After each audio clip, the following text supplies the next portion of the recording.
मोर मन करथे रे ए टूरिल बिहा के मैला हूँ। मोर मन करथे रे ए रानील बिहा के मैला हूँ। जाके घर में एक खरदाई दादा माना हूँ। जाके घर में एक खरदाई दादा माना हूँ। ए मोरे मोरे मोरे मोरे मन करथे रे ए टूरिल बिहा के मैला हूँ। मोर मन करथे रे ए रानील बिहा के मैला हूँ।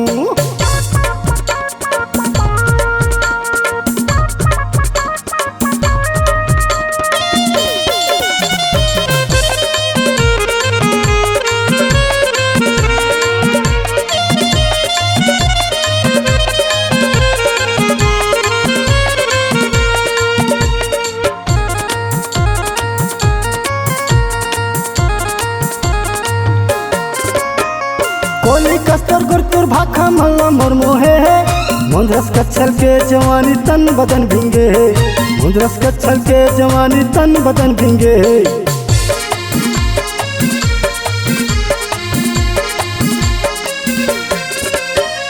कोली कस्तर गुरतुर बोली मल्ला मोर मोहे है।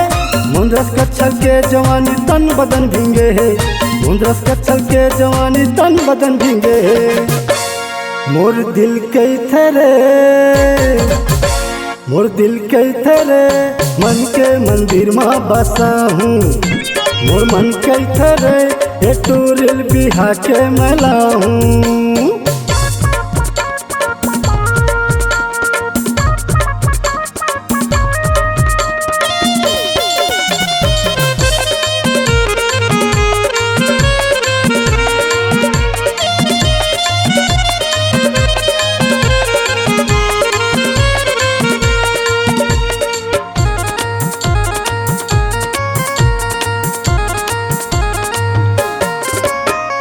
आनी बनी के रूप संवारे हिरनी चाल चले है। पातर कन्या लचके सुघर दिल में आग लगे है।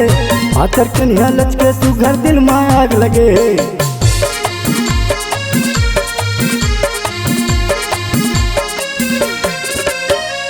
आनी बनी के रूप संवारे हिरनी चाल चले है।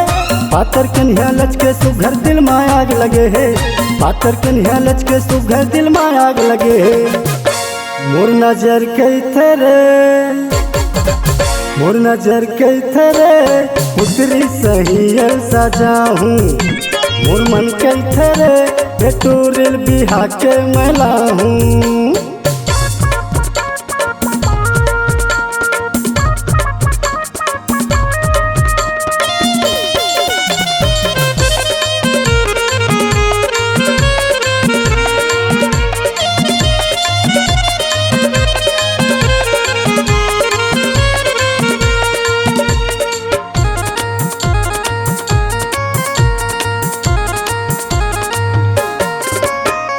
आखी माँ जब काजरिया जाए दिल में बान मारे है। होठ रसीली ऐसे लागे मुँह रस भरे है। होठ रसीली ऐसे लागे मुँह रस भरे है।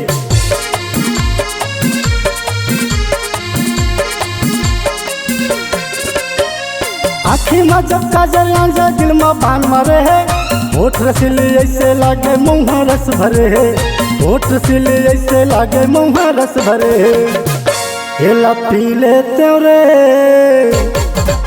हेला पी लेते रे अंतस के आगे बुझा हूँ। मोर मन करथे रे ए टूरिल बिहा के मैला हूँ।